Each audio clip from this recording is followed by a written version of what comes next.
Punchline sur Europe 1, Laurence Ferrari.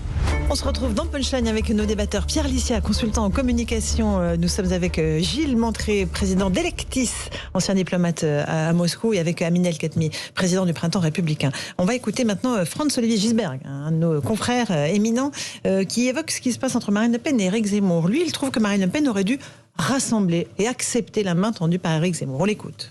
C'est ça le problème aussi de Marine Le Pen, elle ne s'est pas rassemblée. Ça s'appelle Rassemblement National, mais c'est pas rassemblé. Enfin, qu'est-ce que c'est la politique? C'est tendre la main à tout le monde.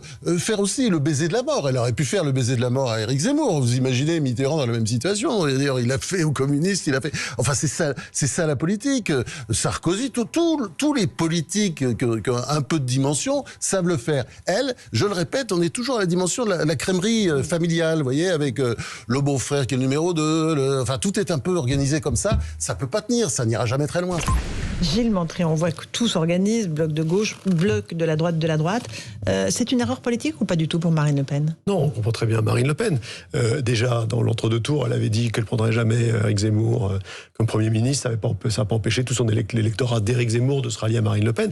Elle n'a rien à tirer électoralement de se rapprocher de Éric Zemmour.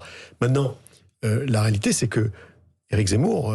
quand il dit que c'est la 8e défaite d'un Le Pen, il touche juste. Et je pense que tout l'électorat, disons, de Marine Le Pen, enfin l'électorat du Rassemblement National, commence à se demander si le problème du RN, ce n'est pas Marine Le Pen. Parce qu'on a vu que, on disait là, pendant la pause, que c'est une campagne où moins on parlait de son programme, finalement, plus on montait dans les sondages. Et ça a été particulièrement le cas de Marine Le Pen, puisqu'elle s'était effacée, on avait retenu l'image des chats, et on avait oublié son programme. On l'a redécouvert dans l'entre-deux tours, ce qui peut expliquer que dans les sondages, elle est baissée entre son sondage de premier tour et son sondage de deuxième tour. Mais c'est comme s'il y avait un plafond de verre. On l'a vu, c'est pas que le débat. On a vu que dès qu'on entrait dans les discussions techniques, il n'y avait plus personne.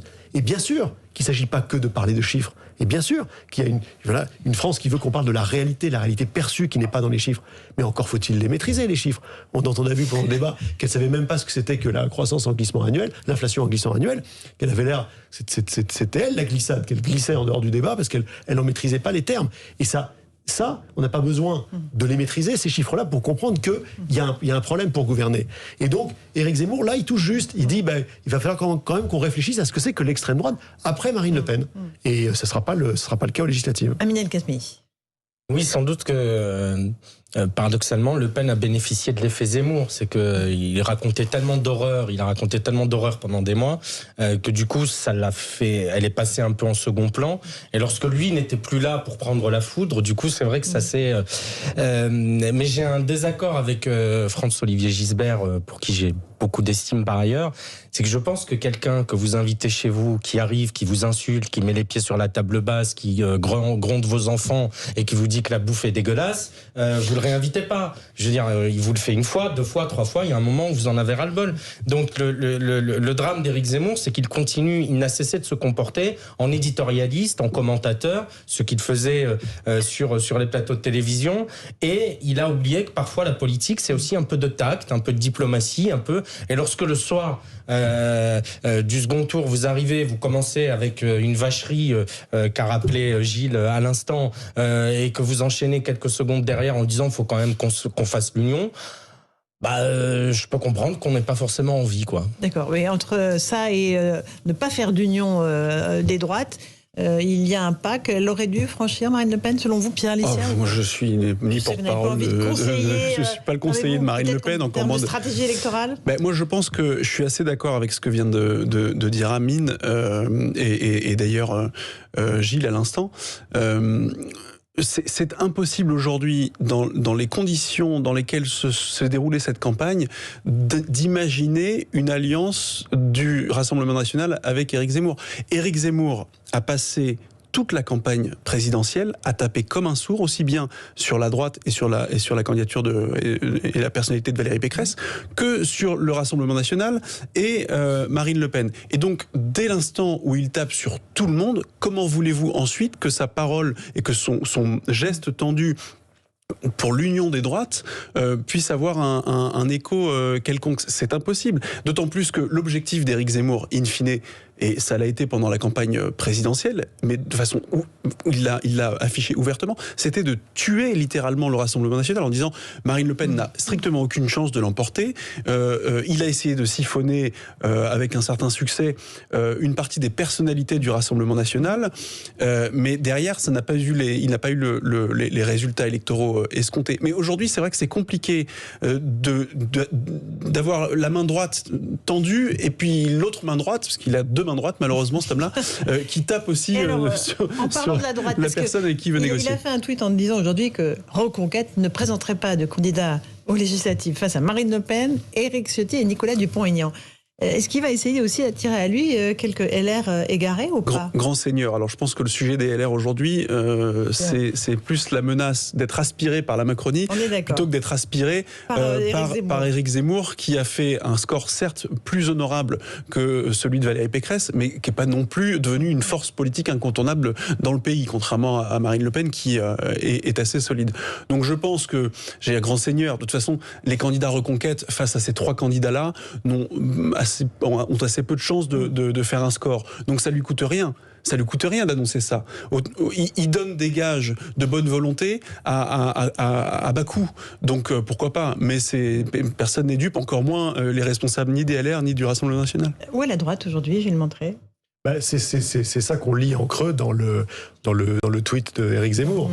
Il veut encore ressusciter cette idée qu'il y a une union des droites qui va de Éric Ciotti jusqu'à Marine Le Pen, dans lequel il est au centre. Bon, cette union des droites, elle n'a pas fonctionné, elle n'a pas attiré, elle n'a pas fonctionné à la présidentielle, elle n'a pas fonctionné avant. Est-ce qu'elle fonctionnera demain ? On ne voit pas pourquoi ça serait plus le cas. La droite, aujourd'hui, c'est les LR. Alors les LR sont exactement le problème qu'on décrivait pour la gauche. C'est-à-dire que le parti, depuis toujours, est sur deux jambes. C'est l'UMP, c'est l'UDF et le RPR. Vous avez une partie qui est plus centre-droit et une partie qui est plus conservatrice. Lorsqu'il y a eu des leaders qui se sont imposés, Jacques Chirac, Nicolas Sarkozy, ces deux jambes, ça a été une force. Ça a permis d'aller plus vite, plus loin, parce qu'on avait ces deux inspirations. Mais lorsque ça ne fonctionne pas, lorsqu'il n'y a plus cette impulsion, évidemment, il y a l'envie de pouvoir chacun défendre ses convictions. Or, on est dans un système où c'est pas possible. Il n'y a pas de majorité de gouvernement. Les LR sont, en tout cas, ceux qui voudraient soit participer à une coalition gouvernementale, soit en tout cas appuyer, comme le dit Christian Jacob, les bonnes mesures sur lesquelles il y a une compatibilité avec les LR au cas par cas, mais sont devant un dilemme impossible. Parce que il faut soit franchir le pas et devenir et partir chez Emmanuel Macron, soit en fait se résoudre à être intrinsèquement dans l'opposition. C'est là qu'on a un vrai problème avec notre système institutionnel. Et peut-être que là, ça va être le réveil, cette élection. Parce qu'on va effectivement avoir le risque d'un presque parti unique au centre.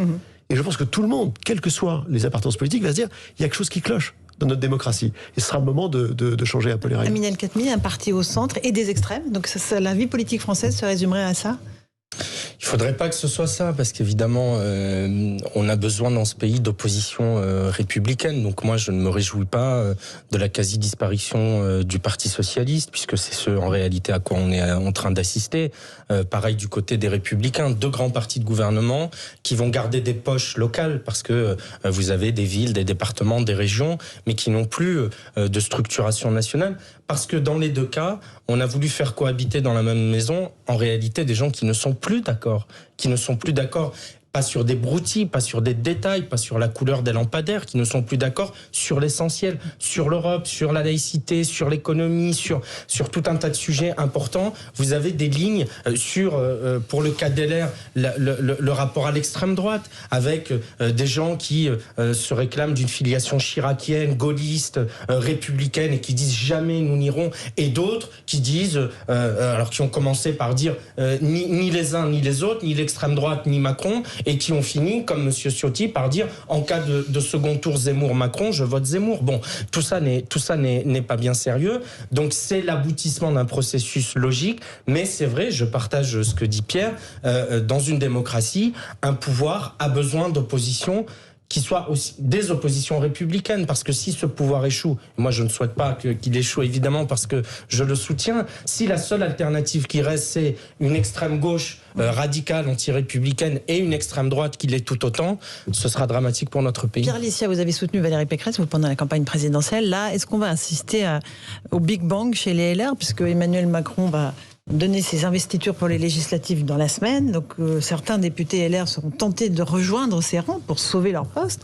Est-ce que vous avez une estimation? Est-ce que vous savez combien tiendront les rangs et resteront unis autour de ce qui reste du parti Les Républicains? Alors c'est une vaste question et je confesse ne pas être dans les petits papiers des Républicains, n'étant moi-même pas membre des Républicains. Non, vous étiez libre. Pour vous répondre précisément. Mais ce qui est sûr, c'est qu'effectivement un certain nombre de personnalités politiques, d'élus et de députés en l'occurrence sortants vont être confrontés à un dilemme qui est de dire est-ce que je sauve mes ambitions en reniant mes convictions ou est-ce que je tire un trait sur mes ambitions en défendant mes convictions?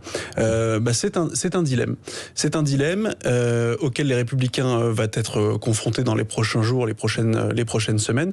Encore une fois, moi je pense que une droite, alors j'allais dire forte, en tout cas une droite républicaine qui existe dans le débat public, c'est sain parce que c'est une soupape démocratique. Et si on en vient par des considérations de personnel, d'ambition et de petite politicaillerie, on va tuer cette soupape. Une opposition, c'est une soupape, c'est une respiration, et il faut les conserver, qu'elle soit de droite ou de gauche. Et là, aujourd'hui, si vraiment on a une partie des Républicains qui se radicalise et une autre qui se laisse aspirer, comme un certain nombre de sarkozystes au sein de la Macronie, il risque finalement de détruire la dernière possibilité de respiration démocratique à droite. Vous voulez rajouter quelque chose? Oui, bien sûr qu'il y a des ambitieux qui vont vouloir, pour leur carrière personnelle, faire des choix. Mais même, mettons-nous en la peau d'un député LR de conviction, qui pense effectivement qu'il y a une droite qui est différente sur plusieurs sujets de la Macronie, qui veut les défendre. Il va aller voir les électeurs. Il va dire, regardez, moi je veux pouvoir appuyer Emmanuel Macron sur certaines réformes, mais pas sur toutes. L'électeur, il va lui dire, mais attendez, vous êtes avec Emmanuel Macron ou vous êtes contre? C'est ça qui nous importe. Il va dire, non, mais c'est un peu entre les deux. Il va dire, j'aimerais bien être dans une forme de coalition. Mais il n'y a pas de coalition. Et donc, votez pour moi parce que c'est bon pour la démocratie. C'est bon qu'il y ait un parti, qu'on équilibre le parti central. L'électeur, il va dire, mais moi, je ne suis pas là pour vous faire la quête. Je ne suis pas là pour payer pour la démocratie. Et ce qu'il faut, c'est que nous réfléchissions ensemble à un système où on ne se retrouve pas dans cette aberration. Et voilà. Et je pense que là, on arrive vraiment au bout du mur. Si le parti disparaît, parce que précisément des électeurs vont dire, bah, écoutez, choisissez, nous on vote directement pour Emmanuel Macron, ça va poser un problème démocratique. On va se retrouver avec que trois partis, un parti centriste et deux partis extrêmes. Peut-être que ça va nous faire réagir. C'est le principe du mode de scrutin. Absolument. Voilà, c'est le principe du mode de scrutin. Mais on parle que de ça, de changer le mode de scrutin. Comment changer de la proportionnelle, nos institutions? Bien On sûr. en débat dans un instant dans Punchline. On fait une petite pause. À tout de suite.